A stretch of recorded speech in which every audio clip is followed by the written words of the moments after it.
Seeja Taxila Tamil podcast உங்களை இந்த ஆழமான விவாதத்துக்கு வரவேற்கிறது.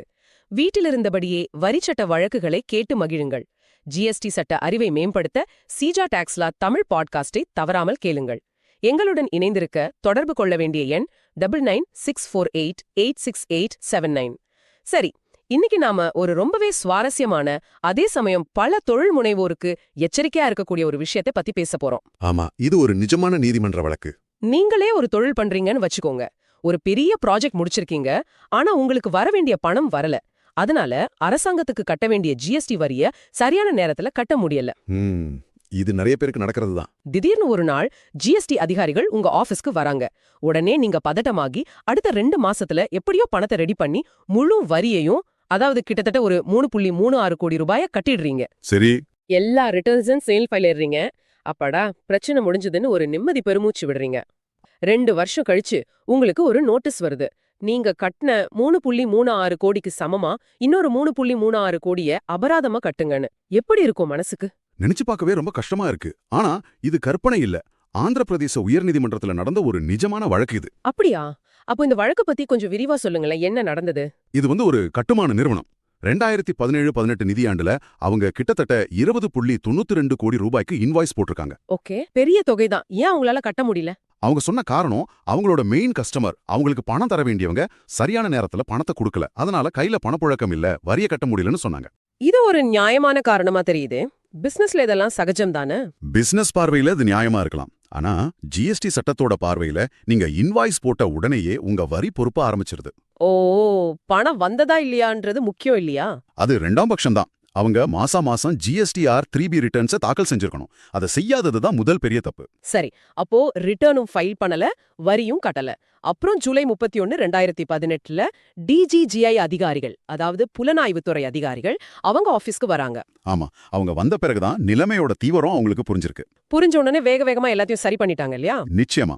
அடுத்த 2 மாசத்துல செப்டம்பர் 2018க்குள்ள வட்டியோட சேர்த்து சுமார் 3.36 கோடி ரூபாயை கட்டிட்டாங்க. எல்லா ரிட்டர்ன்ஸையும் தாக்கல் செஞ்சுட்டாங்க. அப்போ மேலோட்டமா பாக்கும்போது அவங்க தப்ப சரி செஞ்ச மாதிரி தானே தெரியுது. இதுக்கப்புறம் ஏன் பிரச்சனை வந்தது? அங்கதான் விஷயமே இருக்கு.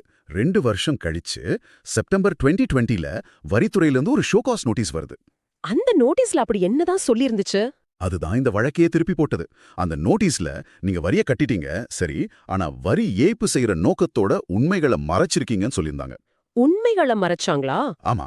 அதனால ஜிஎஸ்டி சட்டத்தோட பிரிவு 74 கீழே நீங்க கட்டின வரிக்கு சமமான 100% தொகையை அபராதமா கட்டணும்னு சொல்லியிருந்தாங்க. ஒரு நிமிஷம், பிரிவு 74ஆ? இது ரொம்ப கடுமையான செக்ஷன் இல்லையா?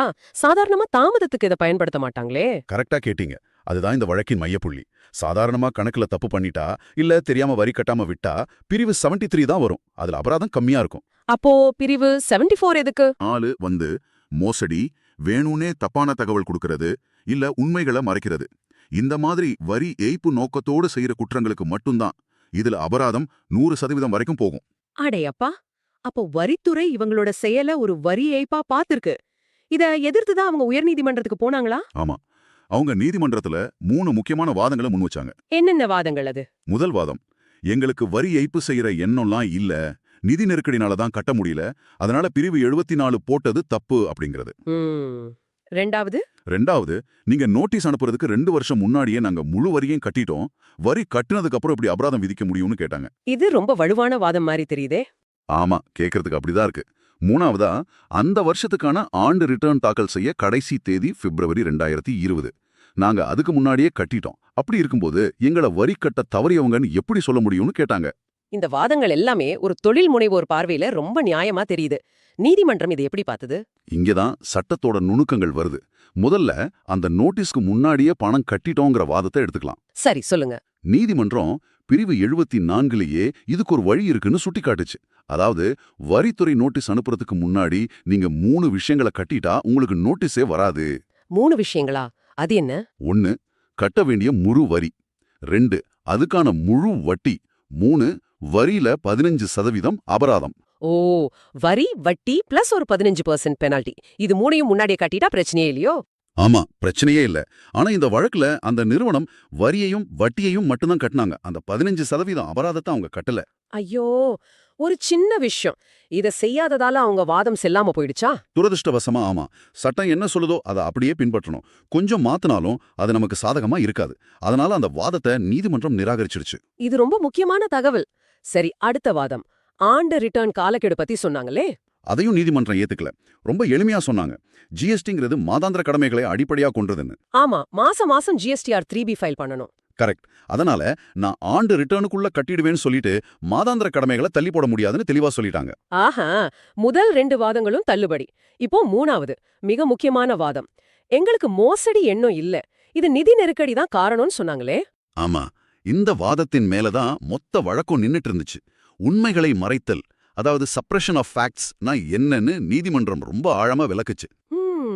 சும்மா ஒரு தகவலை சொல்லாம இருக்கிறது சப்ரஷன் ஆகாது.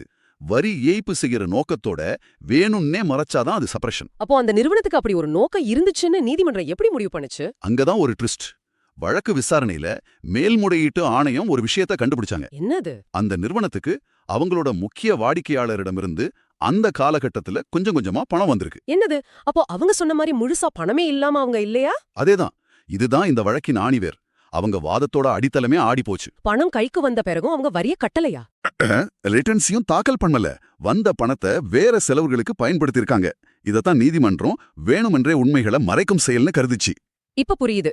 இது வெறும் நிதி நெருக்கடி இல்ல, சட்ட கடமைய வேணும்னே தள்ளி போட்டிருக்காங்கன்னு நீதிமன்றம் முடிவு பண்ணிருக்கு. சரியா சொன்னீங்க. இந்த ஒரு புள்ளி அவங்களோட எல்லா வாதங்களையும் பலவீனப்படுத்தி வரித்துறையோட குற்றச்சாட்டை வலுப்படுத்திருச்சு. அப்போ இறுதி தீர்ப்பு என்னதான்? நீதிமன்றம் அந்த நிறுவனத்தோட மனுவை தள்ளுபடி செஞ்சது. வரித்துறை போட்ட 100% அபராதம் செல்லுன்னு தீர்ப்பளிச்சிட்டாங்க. அதாவது ஏற்கனவே கட்டின 3.36 கோடி இல்லாம இன்னொரு 3.36 கோடி அபராதமா கட்டணுமா? ஆமா, ஒரு சின்ன தாமதம் இல்ல ஒரு தவறான புரிதல் எவ்வளவு பெரிய நிதிச்சுமையா மாறி இருக்கு பாருங்க. இது உண்மையிலே ஒரு பெரிய பாடம். இந்த வழக்குல இருந்து நம்ம கத்துக்க வேண்டிய முக்கியமான விஷயங்கள் என்னென்ன? 3 முக்கியமான விஷயங்கள் இருக்கு. முதல்ல, பணப்புழக்க சிக்கல் இருந்தா கூட மாசாந்திர ரிட்டர்ன்ஸை கண்டிப்பா தாக்கல் பண்ணணும். வரி கட்ட பணம் இல்லனா கூட உங்க வரி பொறுப்பை குறிப்பிட்டு ரிட்டர்ன் தாக்கல் செய்யறது கட்டாயம். ரிட்டர்ன் தாக்கல் செய்யாம இருக்கிறது தான் பெரிய தப்பு. ஆமா. ரெண்டாவதா, பிரிவு 74 இருந்து தப்பிக்கணும்னா நோட்டீஸ் வர்றதுக்கு முன்னாடியே வரி, வட்டி மற்றும் 15% அபராதம் இந்த 3ஐயும் முழுசா கட்டிடுங்க. சரி, 3வது விஷயம். மூணாவதா, உங்களுக்கு பணம் வரும்போது ஜிஎஸ்டி மாதிரி சட்டப்பூர்வ கடமைகளுக்கு முன்னுரிமை கொடுங்க. அதை விட்டுட்டு வேற செலவு பண்ணா அது வேண்டுமென்றே ஏமாற்றும் எண்ணம்னு கருதப்பட வாய்ப்பு இருக்கு. ரொம்ப தெளிவா சொன்னீங்க. இது எங்க நேயர்களுக்கு நிச்சயம் பயனுள்ளதா இருக்கும். நிறைவா, இந்த தீர்ப்பு ஒரு முக்கியமான கேள்வியை எழுப்புது. சொல்லுங்க. ஒரு பக்கம் பிசினஸ் நடத்தணும், சம்பளம் கொடுக்கணும், வாடகை கட்டணும். இன்னொரு பக்கம் கடுமையான வரி விதிமுறைகள். இது ரெண்டுக்கும் நடுவுல ஒரு நிறுவனம் எப்படி ஒரு சமநிலையை ஏற்படுத்துறது? ஒரு உண்மையான நிதி நெருக்கடி சட்டத்தோட பார்வையில எப்போ வேண்டுமென்றே உண்மைய மறைத்தல்ங்கிற எல்லைக்கோட்டை தாண்டுது. இத பத்தி நீங்க எல்லாரும் சிந்திக்கணும். இது சிஜா டாக்ஸ் லா தமிழ் பாட்காஸ்ட், உங்கள் GST legal learning partner. GST சட்டம் பேசும் உங்கள் தோழன். எங்களுடன் இணைந்திருக்க தொடர்பு கொள்ள வேண்டிய எண் 9964886867.